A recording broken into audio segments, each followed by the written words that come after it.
we hear from someone who covered the tragedy. Longtime South Florida reporter and anchorman for WPTV in West Palm, Michael Williams, sits down with my colleague Lilan Kion to talk about that day. Hello, Mr. Williams. How are you? I'm doing well. How are you? I'm great. Today, actually, for me, it's a pleasure. I want to welcome you, first of all, to iPulse. Thank you. And to commemorate the Parkland shooting high school. 7 years ago today, Valentine's Day 2018. A really hard date to commemorate, and for that, if you're okay with that, I would like to ask you some questions. Sure. First of all, how did you hear that there had been a shooting at Parkland?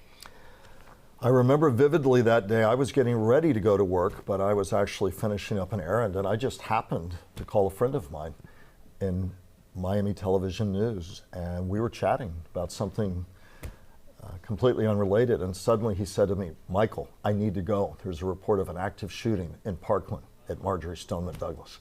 I still get chills to this day thinking about that. He hung up the phone.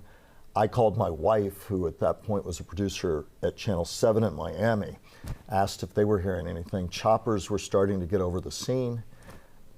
It quickly became apparent that something major had happened. I called my station in West Palm Beach, said I'm rushing straight to the scene.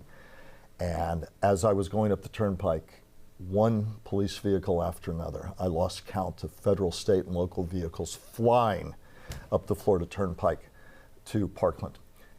I got on the scene, and it was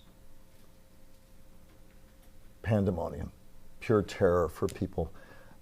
Children, students walking with their parents who'd come to campus and could find them in tears, not knowing what had happened. Some of them talking to me about what they'd seen, and it was awful. And at that early point, we weren't sure if the shooter was in custody. We would then find that out.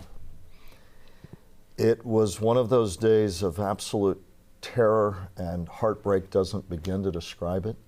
As a reporter, you're charged and are trying to do your best to get accurate information to your viewer.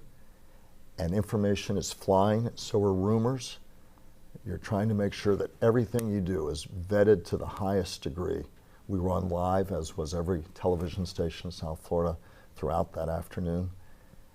And part of you, as you're gathering information, double sourcing it, speaking to people, speaking to students, speaking to parents who wanted to speak to us, part of you, I remember vividly hoping that as we knew the toll was going up and up, you're praying, please don't let it go any higher. And then I remember finding out, and we confirmed that 17 people had died. And